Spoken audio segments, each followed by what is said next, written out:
The book's pages fluttered to the beginning once again. Faster than before? And he fell. The clouds parted over the Isles of Boreas. It was time to choose. The rebellion was in trouble. Ravens were scouting for the secret rebel base. They needed a game changer. Pieces of the Sky Ripper had surfaced. Reynardo knew that using it could go catastrophically wrong. But he was sure he could figure out how to use it safely. Also, a temple had risen out of empty desert. The Iblis stone was hidden there. It was a dangerous artifact. It could corrupt its user into a bloodthirsty monster. Maybe he could find a way to use it, to take its power without surrendering to its wickedness. And also, his old friend Lupino needed rescuing. Of course, Reynardo had a pretty strong suspicion that Lupino had betrayed the rebellion, and he had a gut feeling that he needed to use that to his advantage. Reynardo finally realized that Lupino was a traitor to the cause, and maybe Reynardo could use that somehow.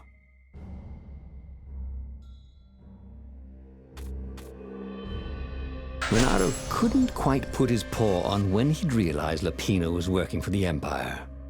He'd never exactly seen Lupino sending coded messages to the palace, but he was sure. The rabbit had been on too many disastrous missions where he was the only survivor, or where he accidentally missed getting on the boat that went down to the abyss in flames. If Reynardo could prevent Lupino from getting back to the fleet with all the intelligence he'd probably gathered, it might be worth the trip.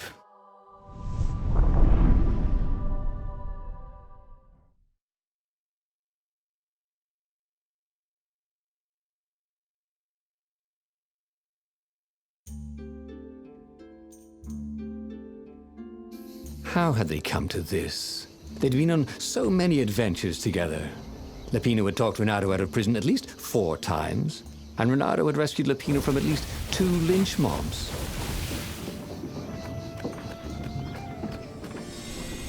Hey, what do ravens say when they die? Never mind. I'll wait.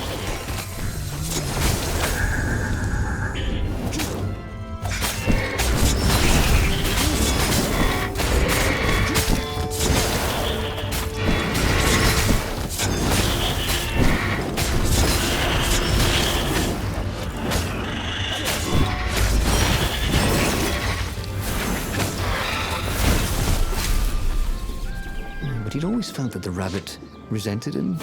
Lupino was hilarious because he was so down on himself and everyone else. But behind the laughs, he wasn't a happy camper. Was this payback? Or did the Empire have his little white tail in a vice?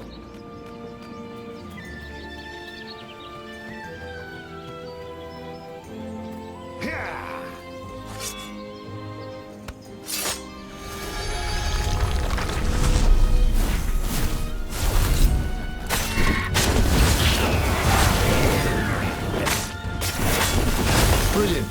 Lovely. Hold up, hose.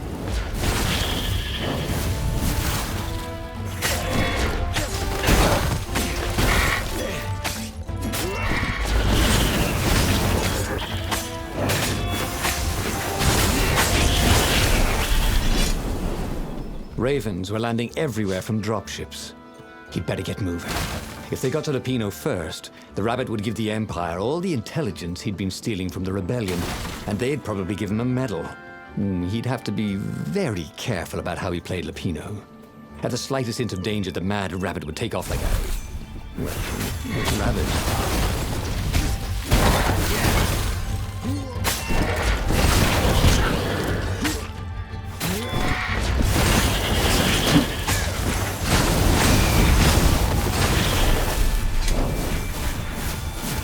Lupino would betray him.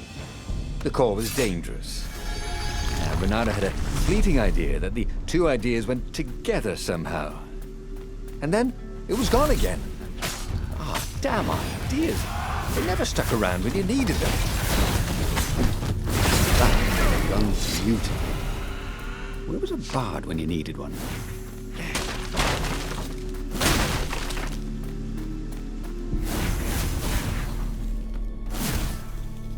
Bloody and exhausted, Reynardo finally reached Lapino. The rabbit was practicing shuffling his favorite deck. Now that he knew what the rabbit was, there were a few things about him that Reynardo didn't find so amusing anymore. You sent me an urgent message saying that you're in danger. Oh, I am. The ravens are coming. Now, I got a clever plan to kidnap Zenobia. Reynardo wanted to clap shackles on the rabbit and shout, "You're a traitor, and I'm not falling for it." But if there was one thing Reynardo was sure of, it was that the core of the Sky Ripper was dangerous mostly to its user. If he could put it in the Emperor's hands, old Isengrim III might blow himself and his fleet up with it. Yes, that was it.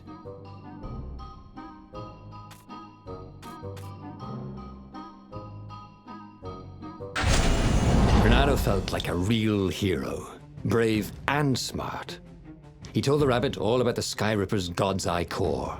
"I'll go get the core while you attack Zenobia," he told the rabbit. "But wait, I've an even better idea. I'll get the core and you attack Zenobia," said the rabbit. "Right, yeah, that is better," agreed Reynardo. Perfect. The traitor would make sure the Emperor got the core. Now Reynardo just needed the Emperor to use the core. If he could only get something that the Emperor wanted very badly. Zenobia. He could save her and bait the Emperor at the same time.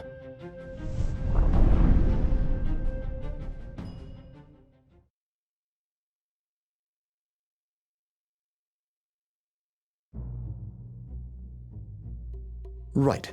Now, all Reynardo had to do was fight his way through Zenobia's invading troops, sneak onto her ship and into her bedroom, and kidnap her without any of her dozens of guards alerting her. Then, he would rely on her love for him to convince her how evil her father was, so she'd run away with him instead of going back to her father, who was going to blow himself up.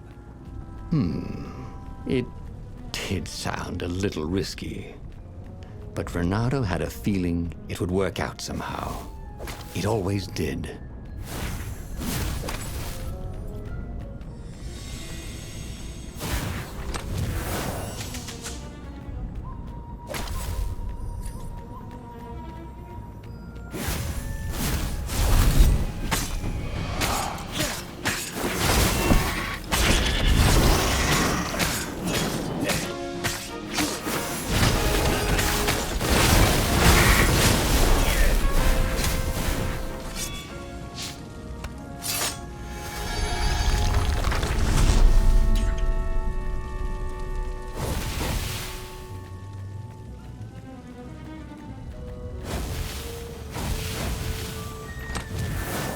These were really nice chests. He should take one home, he thought.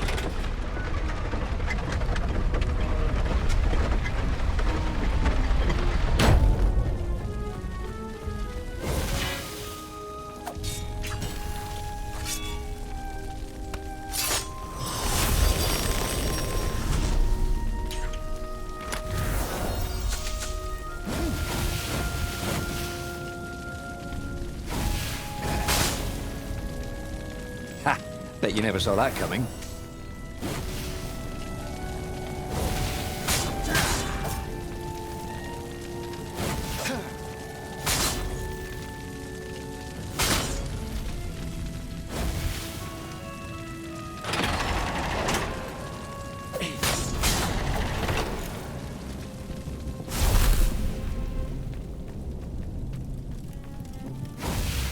Reynardo was halfway to Zenobia's encampment when Lapino showed up. He was disheveled and distraught. "They jumped us. I barely got away. Oh, they got the core." Oh, it was all going according to plan, thought Reynardo. Now he just needed Zenobia on his side. Yes, that was even better. The Iblis Stone. Zenobia could get it, and then the Emperor would have to pursue them. Wait. No. The gem would corrupt anyone, even her. That's it, he thought. Even Lapino. Even though Lapino was already a traitor. It would turn him against his secret master, the Emperor. He would try to make himself Emperor. And the Emperor would have to defend himself with the core. Boom. He was a super genius.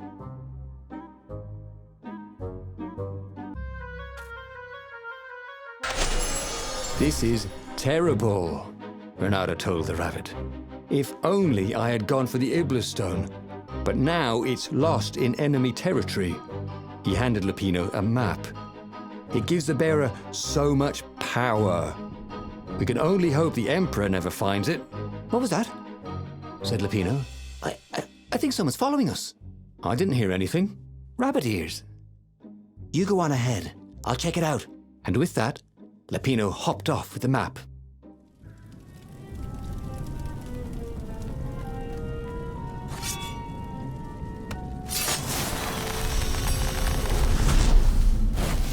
Now, before I kill you guys, I said, do any of you know where I can get a good smoothie around here?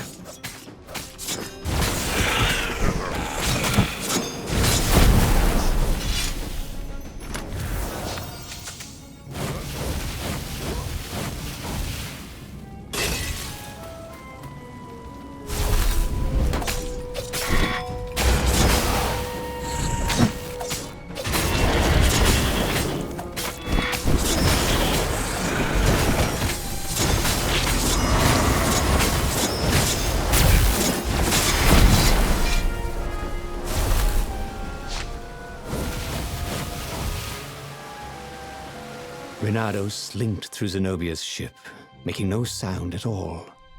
She was curled up on her bed. He'd forgotten how beautiful she was, how sleek, how soft. He tapped her on the shoulder with his sword. She was made of smoke, and he noticed he had a very solid blade to his throat. Did you really think you could capture me? Purred a familiar voice. I just wanted to chat, said Reynardo. Did you ever wonder why the Emperor adopted you? He needs a sacrifice, someone who truly loves him, to make a bargain with the lost gods. That's a vicious lie. He wants to bring them back. That's crazy. Why would anyone? They could make him immortal, an eater of souls. And with that, her eyes widened. She understood. Reynardo told her how he had rescued a priest whose order had been massacred, how he had slept in a burnt village.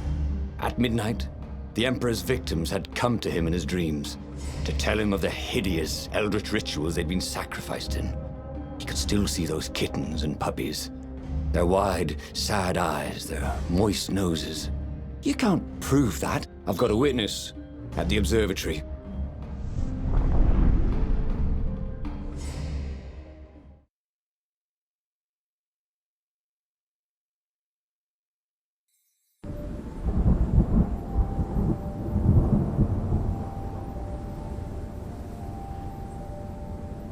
He couldn't tell her, not yet, why he was really here. He didn't want her to be anywhere near the fleet when her father blew himself and Lupino up. So he told her about how the Emperor's obscene rituals had raised ancient artifacts out of the land. How he'd followed the appalling trail of the hideous horrors His Majesty had perpetrated for the sake of his own immortality. Any of this ring a bell? He said. He told me it was all lies. You've always known when I was lying. I always hated that about you, said Reynardo. The rebellion had started after atrocities that the Empire hushed up. Reynardo had rescued a priest whose order had been massacred for one book. He had slept in a burnt village. Dead kittens and puppies had come to tell him what the Emperor had done to them.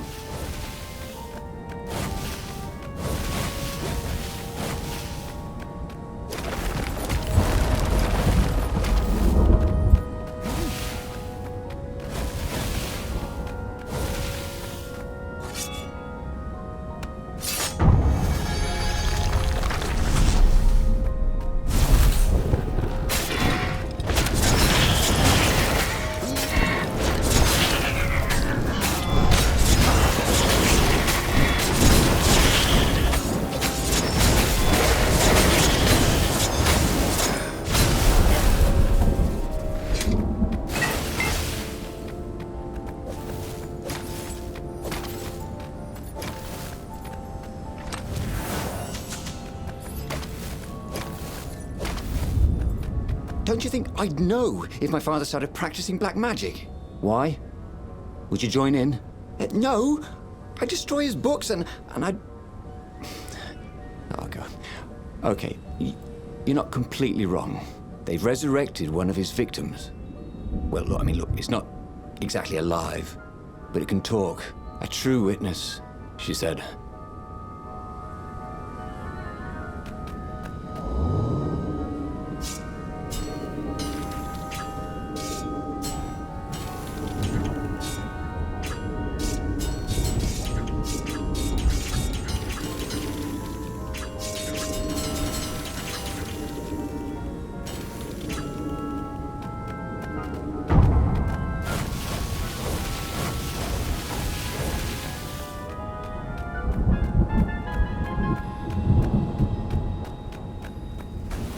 The platform used a hybrid propulsion system fueled by anti-gravity and wishful thinking.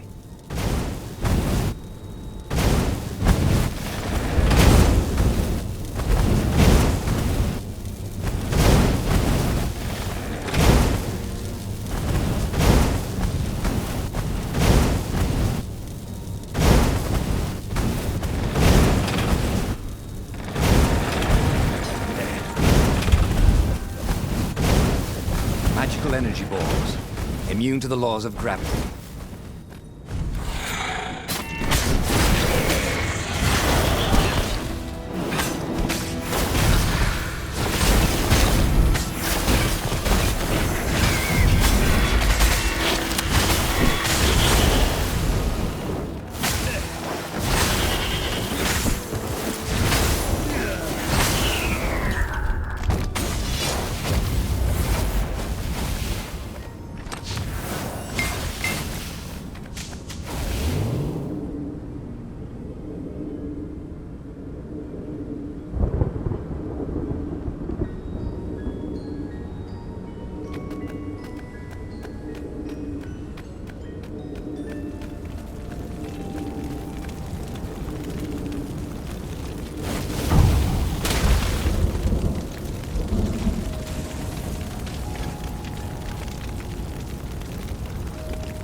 The observatory was a burning hulk.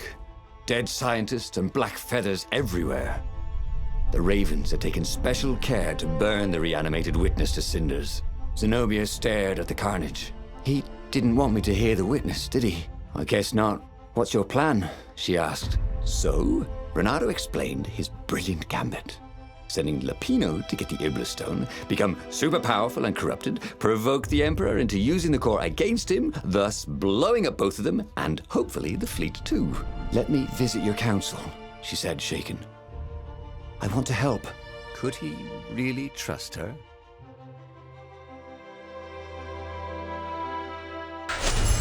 He'd done it.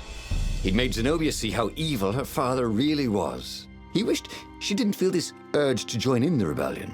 After all, he'd taken care of the Emperor, right?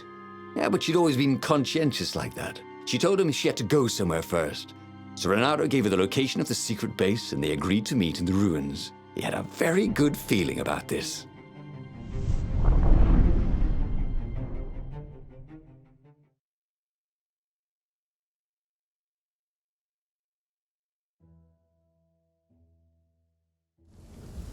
What had Zenobia gone off to do? What was more important than meeting the rebel council? Had he made a mistake, sending her to the ruins? No. He knew they could trust each other. He could trust her because she never broke her word. And she could trust him because she could see right through him. Well, she'd probably be there well before him. She at least didn't have to fight her way to rainstorms of ravens. Reynardo wondered how much Hypatia had known about the book she protected. Enough to tell her son to protect it. Enough to tell Reynardo to protect her son. He'd let her down there.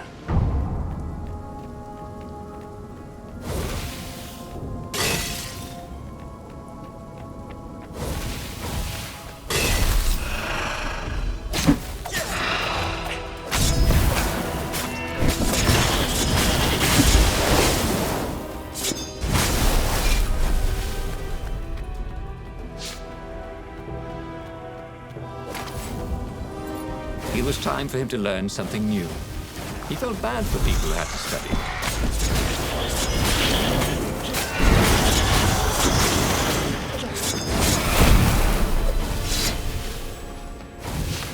As he came around the bend, there was Lupino, unconscious on the side of the path. And Reynardo could smell a familiar, sweet, smoky scent. Who? Zenobia. It had to be. She never used a combat spell when she could use drowsy gas. That meant she had the Iblis Stone. What would it do to her? She hated her father now. She'd kill him for sure. The council wouldn't mind if she killed the Emperor, but murdering her father would destroy her. He had to get to whatever ledge she was on and talk her down from it. Boy, if looks could kill.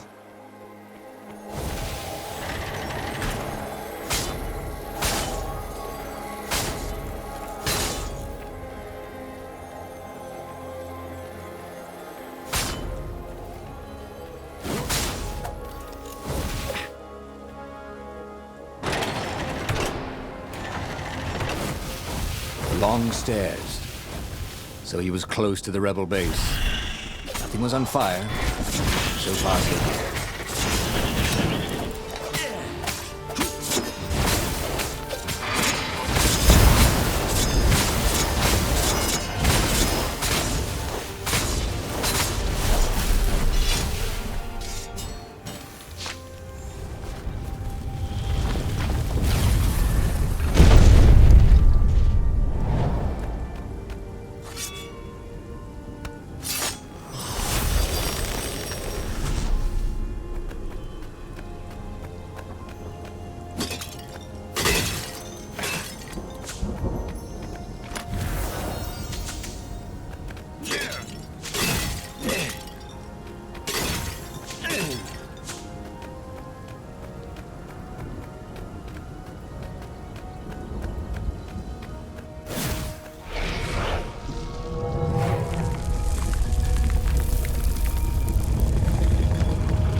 Everyone in the council chamber was dead.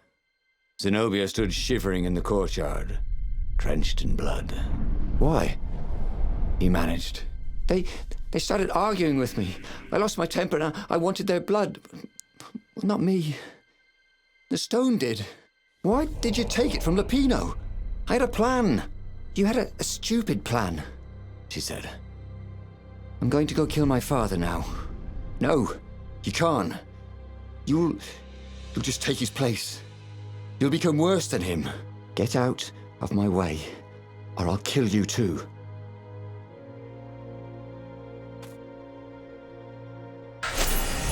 You won't kill me, he said.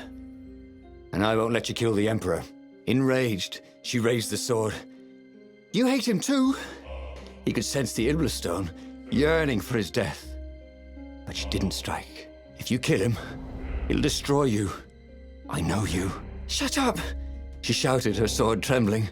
I won't lose you again. Not for anything. Get away from me, he said, and he was very close. I can't lose you again. And he was in reach of her sword now. I hate him! I hate you too!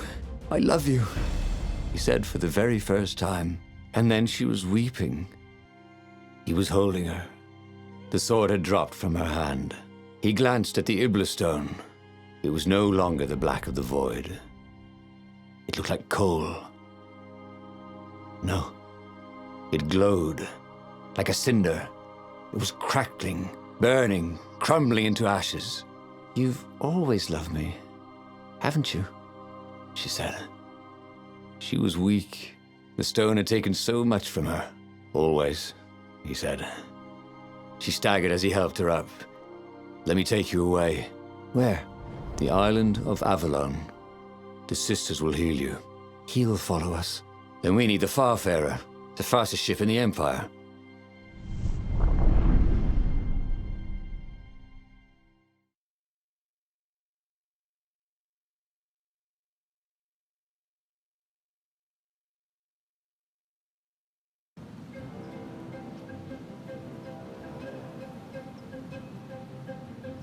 The Empire had seized his ship. They'd have to take it back.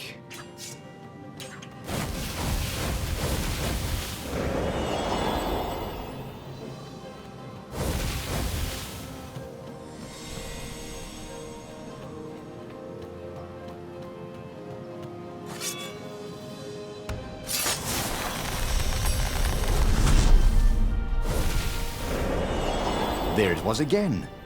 The back door to the portal that went to the center of the fleet.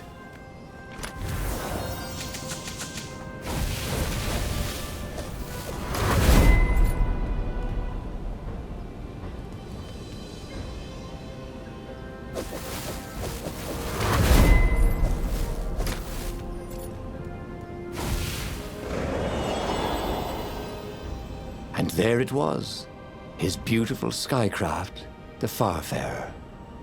They would fare very far indeed, beyond the Empire, beyond the reach of the Empire, to the mystical island of Avalon. He didn't know exactly where it was, but he knew he could find it. And they would find peace there. Second star on the right, and straight on till morning, laughed Zenobia. And they laughed together for the first time in a long time.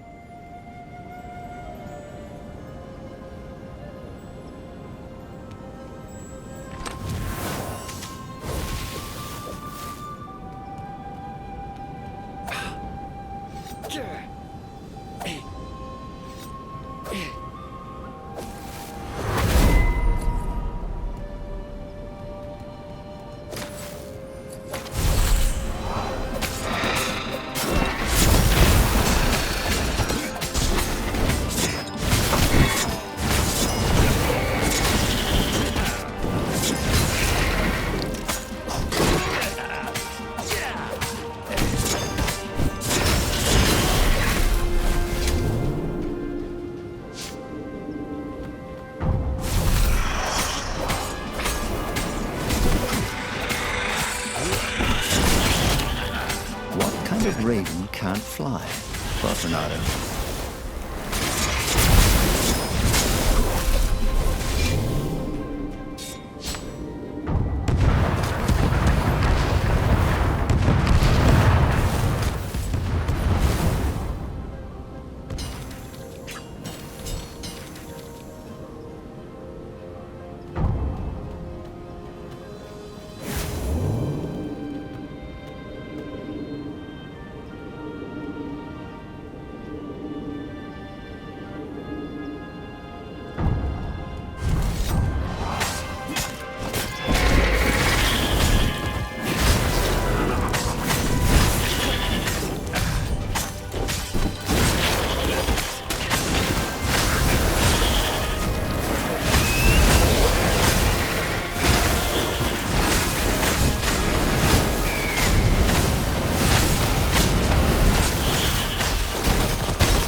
But they did not go unnoticed.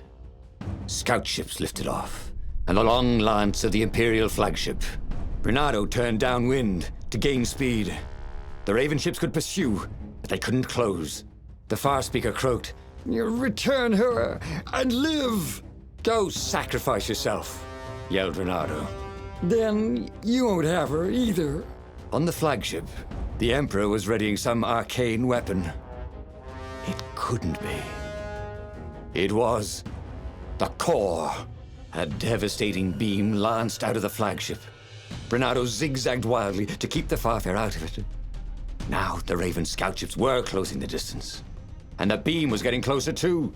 Then came a blinding flash, and the air was searingly hot all around him.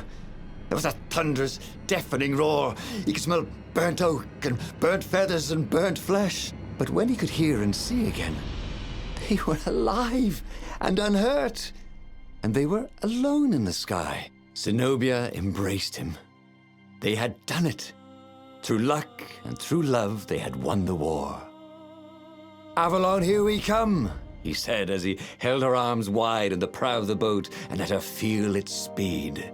"Maybe the real Avalon is wherever we're together," she said. And so, after a bit of an argument, Reynardo and Zenobia went to one of the two Avalons. The one shrouded in mists, or the one in their hearts. But which one they went to, I'll never tell. He'd done it.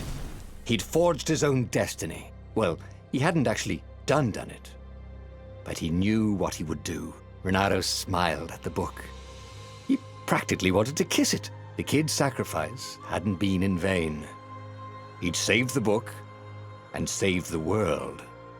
Reynardo owed him and his mother so much. Reynardo lowered the mainsail and let the Farfarer shoot forward in the breeze. Second star to the right, and straight on till morning. This time, he would win.